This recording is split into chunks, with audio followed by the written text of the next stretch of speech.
नमस्कार दोस्तों, स्वागत है आप सभी का हमारे YouTube चैनल पर हैरी स्कैरी टेल्स में। मेरा नाम हैरी है। आज मैं आप सभी के लिए एक और बेहद डरावनी कहानी लेकर आया हूँ। अगर आपने अभी तक हमारे चैनल को सब्सक्राइब नहीं किया है तो नीचे दिए गए हुए सब्सक्राइब के रेड बटन पर क्लिक करके अभी के अभी हमारे चैनल को सब्सक्राइब कर लीजिए ताकि आपको हमारी नई वीडियो की नोटिफिकेशन मिल पाए। तो चलिए दोस्तों, कहानी शुरू करते हैं। रोज की तरह सोनम उठी, बाथरूम गई, नहा धोकर पुराना सा सलवार सूट डाला। किचन में गई तो माँ भावहीन होकर खाना बना रही थी। माँ, मैं पोछा लगा देती हूँ, उसने कहा तो माँ ने कोई जवाब नहीं दिया।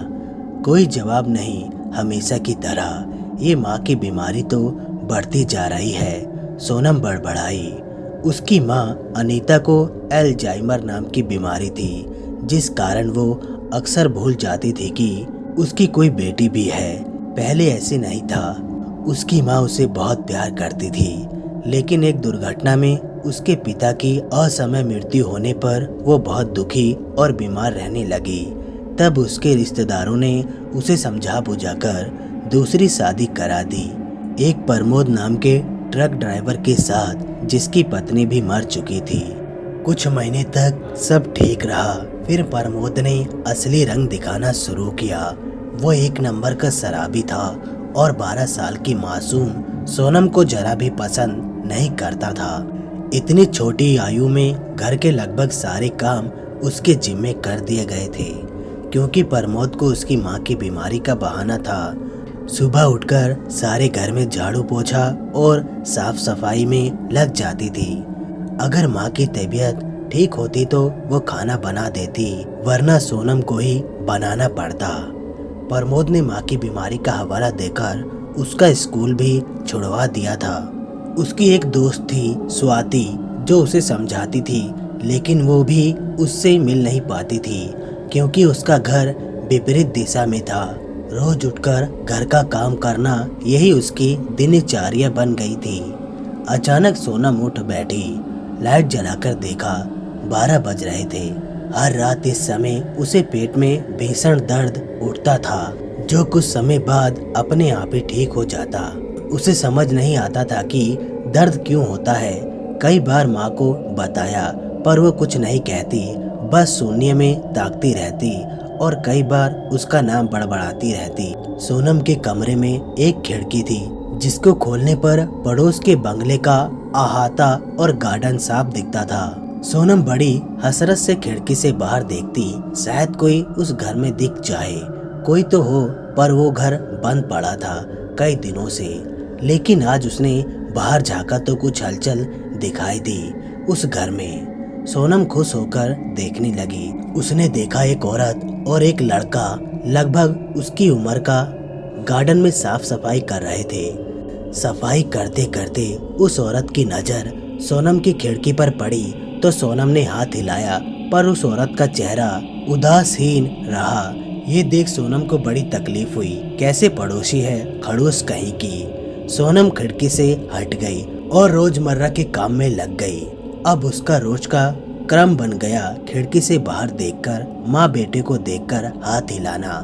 उसे हैरानी होती थी कि ये कैसे लोग हैं, बात तक नहीं करना चाहते। क्या कारण हो सकता है। उसके मन की इच्छा एक सुबह पूरी हुई। जब वो कूड़ा फेंकने बाहर निकली तो उसे वो औरत दिख गई। नमस्ते आंटी, क्या आप नए आए हैं यहाँ रहने? उसने एकदम पूछ लिया। उस औरत ने उसकी तरफ देखा और मुड़कर चल दी। अरे आप रुकिए तो सही, मेरा नाम सोनम है, मैं सामने वाले घर में रहती हूँ। लेकिन वो औरत नहीं रुकी और चली गई। सोनम मायूस हो गई। कोई नहीं है इस दुनिया में जो मुझसे बात करना चाहता था। न माँ, न शराबी बाप, कोई नहीं। मुझे पैदा ही क्यों किया भगवान।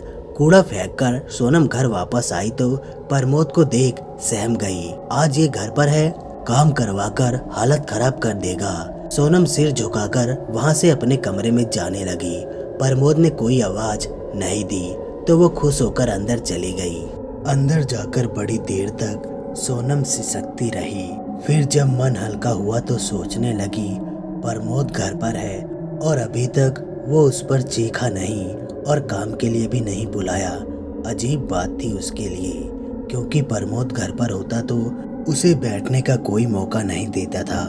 खैर शायद भूल गया होगा कि मैं भी घर पर हूँ। अब उसे भूख लग रही थी। किचन गई तो देखा कि माँ और प्रमोद खाना खा रहे थे। सोनम का दिल किचोट गया। मेरे बिना ही माँ खाना खाने लगी, शायद भूल गई होगी मुझे आज भी। उसने बेमन से प्लेट ली और अपने लिए खाना डाल लिया। आज तो उसका मनपसंद राजमा चावल बना था। थोड़ा और ले लूं ये सोचकर दाल लेने लगी कि कलछी गिर गई। वो डर के मारे सुन हो गई और प्रमोद के चिल्लाने की आवाज आई। मैं जाकर देखता हूँ। सोनम जल्दी थाली लेकर कमरे से निकल गई और छिपकर अपने कमरे की तरफ जाने लगी। प्रमोद कमरे में आया और कलछी उठाकर रख दी, साथ ही कुछ बड़बड़ाया। सोनम हैरान परेशान अपने कमरे में चली गई और खाना खाने बैठ गई। लगता है प्रमोद सुधर गया, वो मुझे अब परेशान नहीं करेगा। खाना खाकर थाली वहीं रख दी। अभी नहीं बाद में जाऊंगी, ये सोचकर बाथरूम जाकर कपड़े धोने बैठ गई। आज तो कपड़े बहुत कम हैं, जल्दी धुल जाएंगे। कपड़े धोकर निकली तो खिड़की के पास खड़ी हो प्रमोद को अपने ट्रक में जाते देखकर राहत महसूस की। सामने वाले घर का लड़का अपनी बालकनी पर खड़ा था। जब सोनम ने हाथ हिलाया तो उसने कोई रिस्पॉन्स नहीं दिया।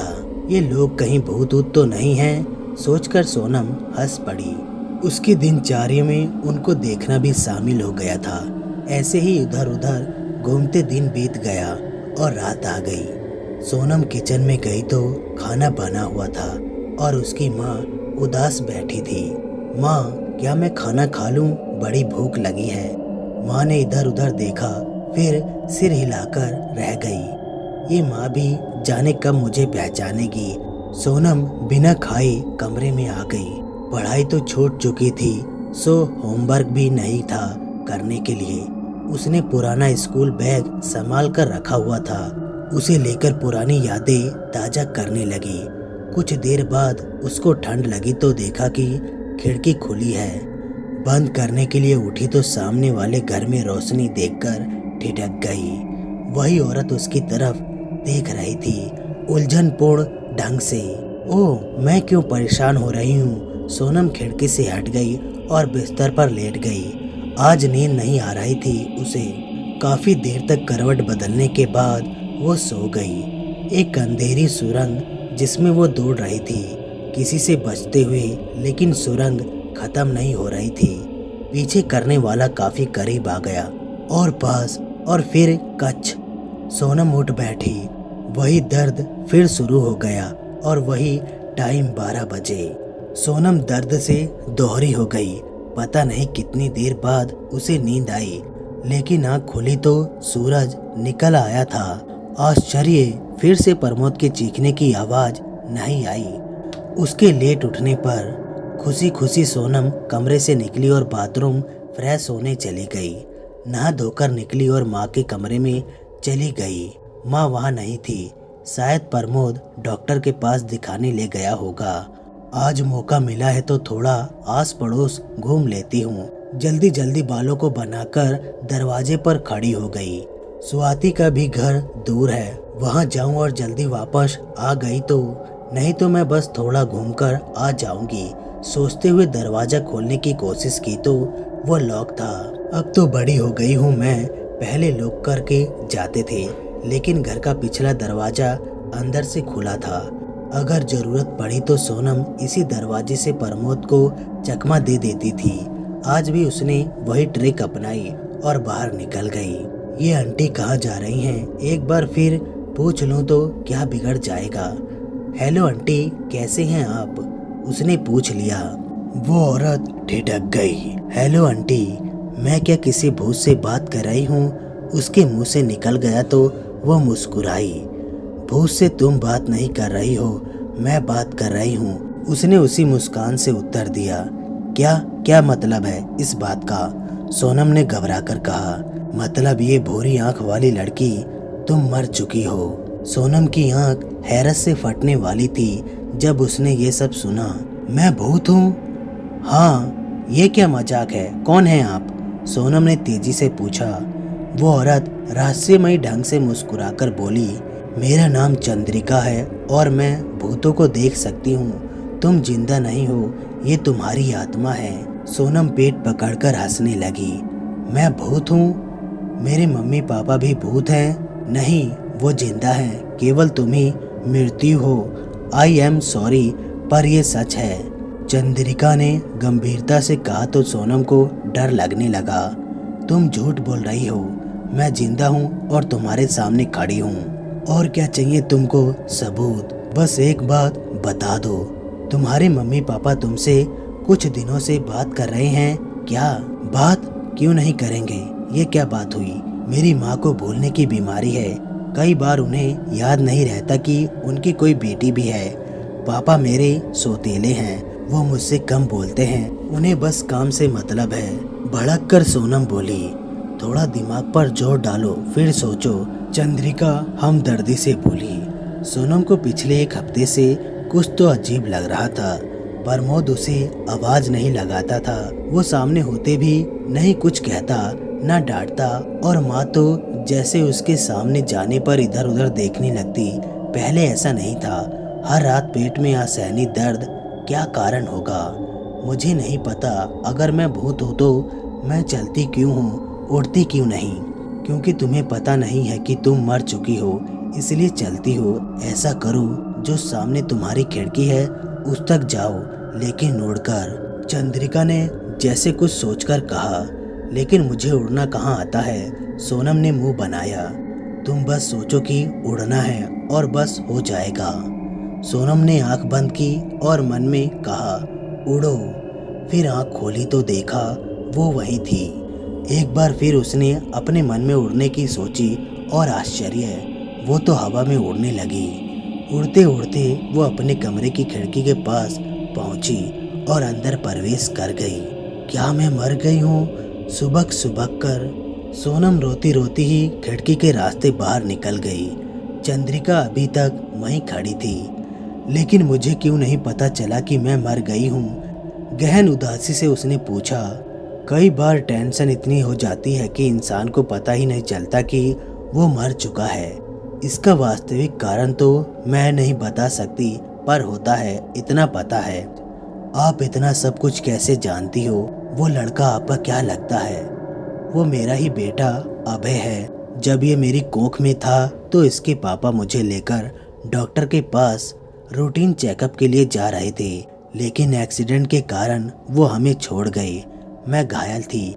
इसके जन्म के बाद मैं कोमा में चली गई। तब मुझे विजन आने लगे। बहुत सारी अनंत आत्मा दिखने लगी।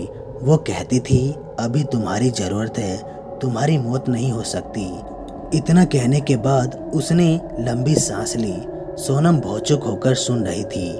चंद्रिका पूर्ण बोली, मुझे होश आ गया।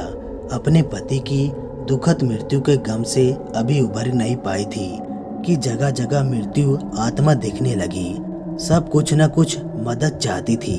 मैं घबरा गई और पारिवारिक पंडित की सहायता से अभिमंत्रित धागा अपने और बेटे के गले में बंधवा लिया। इससे वो आत्मा पास नहीं फटकती थी, पर उनके होने का आभास हरदम होता था।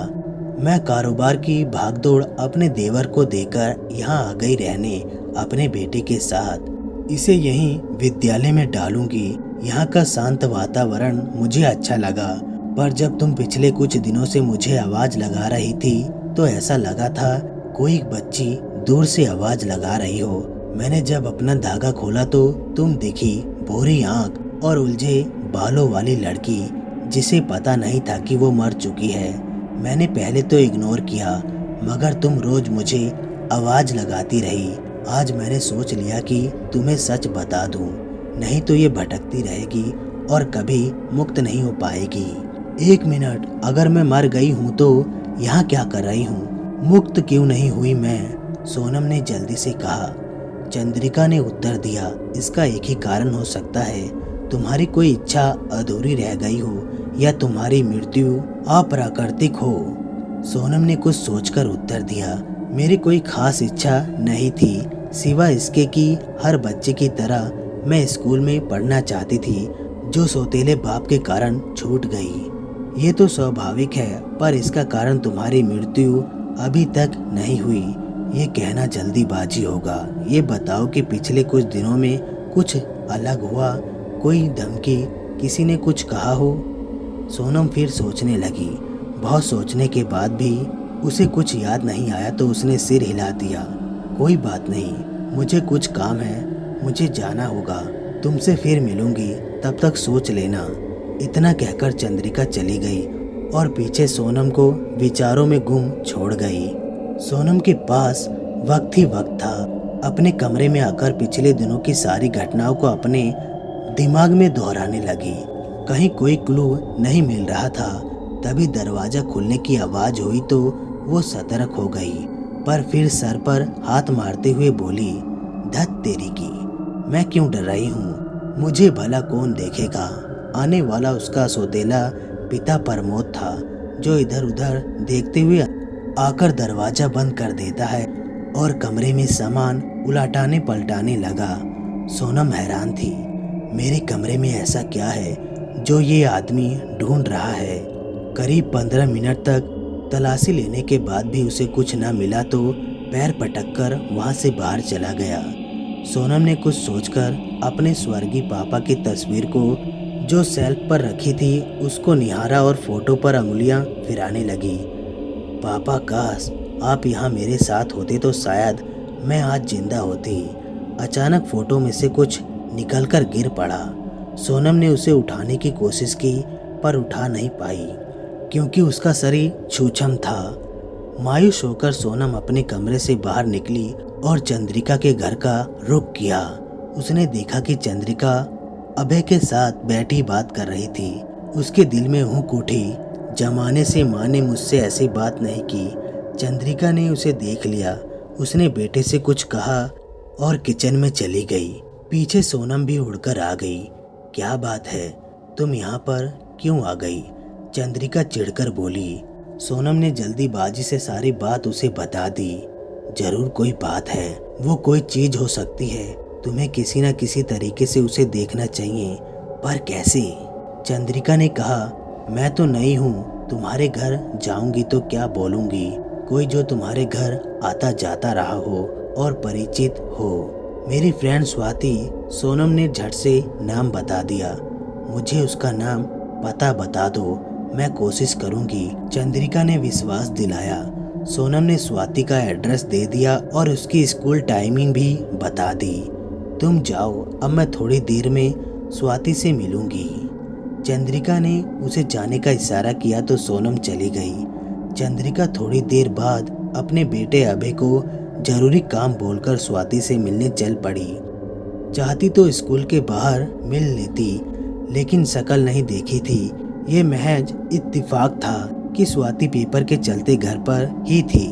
चंद्रिका ने अपना परिचय सोनम की आंटी के रूप में दिया तो स्वाति चौंकी पर कहा कुछ नहीं। स्वाति सोनम की हम उम्र थी, पर उसकी आंख हल्की नम थी। चंद्रिका ने उससे अकेले में बात करने का इशारा किया तो स्वाति चंद्रिका को अपना रूम दिखाने के बहाने ले आई। स्वाति के अनुसार सोनम को पढ़ने में बहुत रुचि थी, मगर माँ की बीमारी के कारण उसने स्कूल छोड़ दिया था।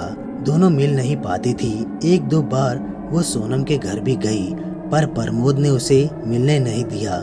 कुछ दिन पहले उसकी गुमशुदा का पता चला। उसके पिता ने पुलिस को बताया कि माँ की बीमारी से दुखी होकर वो घर छोड़कर कहीं आत्महत्या के इरादे से चली गई थी। चंद्रिका ने उसे कहा कि सोनम घर छोड़कर नहीं गई है, उसकी आत्मा भटक रही है अपनी मुक्ति के लिए। स्वाति बहुत हैरान और दुखी हुई, पर जब चंद्रिका ने सोनम के बताए उन दोनों के कई राज उगले तो उसकी आंख फैल गई। उसने मदद करने की बात कही और सोनम के घर जाने को कहा। स्वाति ने अपनी माँ को पूछा तो उन्होंने मना कर दिया। चंद्रिका के बहुत कहने पर बेमन से अनुमति दे दी। दोनों सोनम के घर के बाहर खड़ी होकर अंदर जाने को सोच रही थी कि सोनम आ गई और उसने कहा कि प्रमोद घर पर नहीं है। सिर्फ चंद्रिका ही उसे देख सकती थी। दोनों अंदर चली गई। सोनम की माँ बहुत उदासी से बैठी सोनम का नाम बड़बड़ा रही थी। स्वाति ने जब सोनम का नाम लिया तो उसके चेहरे पर पहचान का हल्का सा भाव आया। सोनम के गायब होने से बहुत दुखी थी। स्वाति ने अपनी कई कॉपी सोनम के पास होने की बात कही तो सोनम की माँ अनीता ने उसे सोनम के कमरे में भेज दिया। सोनम हैरान थी कि उसकी माँ सामान्य लग रही थी और स्वाति को भी आसानी से पहचान लिया। काश मैं जिंदा होती तो माँ मुझे भी इस वक्त पहचान लेती। सोनम ने माँ की आंखों को पोंछते हुए सोचा, मैं तो कुछ छू भी नहीं सकती। अनीता को यूं लगा जैसे सोनम आसपास है। चंद्रिका ने उससे इधर उधर के सवाल पूछे। स्वाति उसके रूम में गई और उस वस्तु को उठाकर अपनी जेब में रख के बाहर आ गई। चंद्रिका इजाज़त लेकर चल पड़ी। बाहर आकर स्वाति ने वो वस्तु चंद्रिका को दी और अपने घर चली गई। उसे अपनी सहेली की आत्मा को मुक्ति दिलानी थी और उसके माथे से भागने का कलंक भी मिटाना था। चंद्रिका ने उसका फ़ोन नंबर लिया और ज़रूरत पड़ने पर मदद की बात भी कही, जिसे स्वाति ने खुशी से मान लिया। चंद्रिका ने उस वस्तु को देखा जो एक छोटे लिफाफे में थी और कलर में ब्राउन थी। चंद्रिका नई थी इस इलाके में, किसी को अच्छे तरह से जानती नहीं थी, इसलिए सोनम की खातिर चंद्रिका दोबारा अभय को लेकर माता पिता के घर चली गई। उसे देख देवर बहुत खुश हुआ, पर उसने अपने आने का मकसद बताया तो उसने बड़ी खुशी से उस वस्तु की जांच करवाई। चंद्रिका को जिसका डर था वो वही निकला। हाँ, वो ड्रग्स का पैकेट था जिसे प्रमोद बड़ी बेसब्री से ढूंढ रहा था। ये जानकर चंद्रिका ने अभय को देवर के पास छोड़ा और वापस सोनम के पास गई।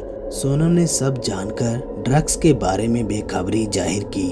चंद्रिका ने उसे याद करने को कहा तो सोनम ने बड़ी कोशिश की। जाने क्यों वो कुछ याद नहीं कर पा रही थी। चंद्रिका ने उसे प्रमोद पर नजर रखने को कहा और आत्मा होने के नाते वो ये काम बखूबी कर सकती थी। सोनम बड़ी बेचैनी से घर वापस आई तो शाम हो गई थी।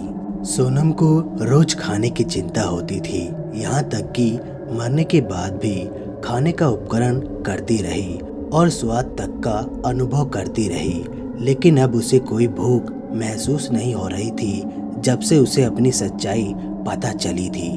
अजीब विडंबना थी ये जिसमें फंसकर सोनम रह गई थी।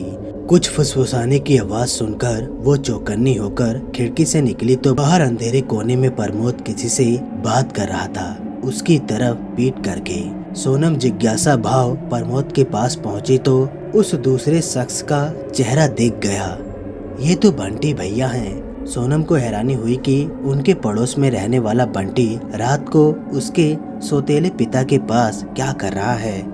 बंटी कॉलेज में पढ़ता था। घर में केवल माँ थी जो मेहनत मजदूरी करके अपना और बेटे का पेट पालती थी। सोनम उनकी बात सुनना चाहती थी पर बंटी चला गया। प्रमोद भी इधर उधर देखकर वापस घर में आ गया। क्या कारण रहा होगा उन दोनों के मिलने का, सोनम सोचती रही पर कुछ याद नहीं आया। सोनम दर्द से छटपटाने लगी। उफ, ये कैसा दर्द है जो मरने के बाद भी हो रहा है। रोज रात को इसी समय सोनम के पेट में दर्द होता था। पहले सोनम को भ्रम होता था, अब तो पता चल गया कि अपनी हकीकत का तो नींद कैसे आती और सपने में वो चाकू लेकर पीछा करने वाला कैसा दिखता है। सोनम ने सोने का बड़ा जतन किया पर असफल रही।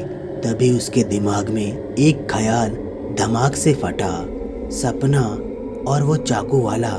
ये बात उसने चंद्रिका आंटी से नहीं बताई। सुबह बोलूंगी ये सोचकर उसे थोड़ी राहत मिली। सुबह होने पर चंद्रिका के घर जाकर उसे सपने वाली बात बताई, जिसे सुनकर चंद्रिका की आंख चमक उठी। मुझे लगता है उस चाकू और तुम्हारे सपने में कोई ना कोई कनेक्शन जरूर है। मुझे भी यही लगता है, पर कैसे पता करें? सोनम विशेषता से बोली। एक रास्ता है जिससे सांप भी मर जाए और लाठी भी ना टूटे। चंद्रिका अर्थपूर्ण ढंग से बोली। कैसा सांप, कैसी लाठी? साफ साफ बताओ ना आंटी। बेसब्र होकर सोनम बोली। चंद्रिका ने अपनी योजना बताई तो सोनम की आंख चमक उठी। जैसे ही प्रमोद शाम को घर आए, उसके कमरे में एक कागज टेबल पर पड़ा हुआ मिले जिसमें लिखा था, सोनम को सही सलामत देखना चाहते हो तो कल शाम को पुराने हॉस्पिटल के पीछे वाली पहाड़ी के नीचे बने झोपड़ी में आकर मिलो। पुलिस को इन्फॉर्म किया तो सोनम की लाश मिलेगी। प्रमोद ने जब ये पढ़ा तो उसकी आंख फैल गई। वो तुरंत घर से बाहर निकल गया। सोनम जो सारा नजारा देख रही थी उसने चंद्रिका को बता दिया। दूसरे दिन का समय सोनम ने बड़ी मुश्किल से काटा। शाम हुई और प्रमोद बताए हुए जगह पर पहुंच गया। सुनसान जगह होने के कारण लोगों की आवाजाही ना के बराबर थी। वहां प्रमोद ने देखा, वहां सोनम की दोस्त स्वाति घबराई हुई खड़ी थी। तुमने वो खत लिखा था? प्रमोद ने हल्के से गुर्राहट निकाली और स्वाति की तरफ बढ़ा। प्लीज अंकल, मेरी बात सुनिए, मैं आपको सच बताती हूँ। हाँ, मैंने ही खत चुपके से आपके कमरे में रखा, पर इसके लिए मुझे किसी ने कहा था। स्वाति ने घबराकर जल्दी से कहा। किसने कहा था, बताओ मुझे, किसने? प्रमोद की आंख गुस्से से लाल हो गई। सोनम ने कहा था। स्वाति ने मानो बम फोड़ दिया। प्रमोद से 1 मिनट कुछ कहते ना बना, फिर चिल्लाने लगा। सोनम ने कहा था ये सब करने को? हाँ, थूक गटकते हुए स्वाति बोली। अच्छा, मजाक कर लेती हो तुम, सच सच बताओ, ये सब किसके कहने पर कर रही हो? स्वाति ये सुनकर चौंक पड़ी क्योंकि यह आवाज उसके पीछे से आई थी। स्वाति ने पीछे मुड़कर देखा तो बंटी खड़ा था, जिसे उसने गिने चुने 1-2 बार देखा होगा जब वो सोनम से मिलने आती थी। कौन हो तुम? स्वाति हकलाकर बोली। तुम बताओ, ये झूठ कहने के लिए तुम्हें किसने उकसाया? बंटी ने जबड़ा भींचते हुए कहा। मैं झूठ क्यों बोलूंगी भला? सोनम को डर लगता है अपने पापा से, तो उसने सोचा कि उन्हें यहाँ बुलाकर माफी मांग लूंगी। अगर नहीं माने तो फिर से कहीं गुम हो जाऊंगी। क्या अंट संट बक रही हो? ऐसा कभी नहीं हो सकता, कभी नहीं। प्रमोद का सबर जवाब दे गया और उसने स्वाति को गले से पकड़ लिया। क्योंकि सोनम को मैंने 10 दिन पहले रात को इसी चाकू से घोंप कर मार डाला था, तो वो जिंदा कैसे हो सकती है? बंटी ने क्रूरता भाव से चाकू दिखाते हुए कहा। क्या तूने सोनम को मार डाला? क्या बिगाड़ा था उसने तुम्हारा? स्वाति ने अपने आप को छुड़ाने की कोशिश करते हुए कहा। उसने मुझे ड्रग्स का लेन देन करते हुए देख लिया था। एक रात को बंटी के साथ जब मैंने ड्रग्स डिलीवरी देने आया तस्कर के भेष में एक पुलिस मुखबरी के शक होने पर गला रेत दिया। प्रमोद ने उसके गले पर पकड़ मजबूत करते हुए बोला, लेकिन मेरी तो वो बेटी थी ना, सौतेली ही सही, तो मैंने ये काम बंटी को सौंप दिया। बंटी ने आधी रात को उसका काम तमाम कर दिया, फिर उसकी लाश को ठिकाने लगा दिया, यही घर के पीछे वाले बगीचे में। प्रमोद ने ये सब कहकर गहरी सांस ली। एक बार मुझसे ड्रग्स पैकेट कहीं गिर गया घर में, आज तक नहीं मिला। शायद उसी का काम था। बड़ी शैतानी दिमाग था उसका। मुझे जेल भिजवाना चाहती थी, लेकिन मैंने उसे इस दुनिया से ही भिजवा दिया। अब तुम्हारी बारी है। इस उम्र में ज्यादा होशियारी नहीं करनी चाहिए। चलो तैयार हो जाओ अपनी दोस्त से मिलने को। प्रमोद ने बंटी को इशारा किया तो वो चाकू लेकर आगे बढ़ने लगा।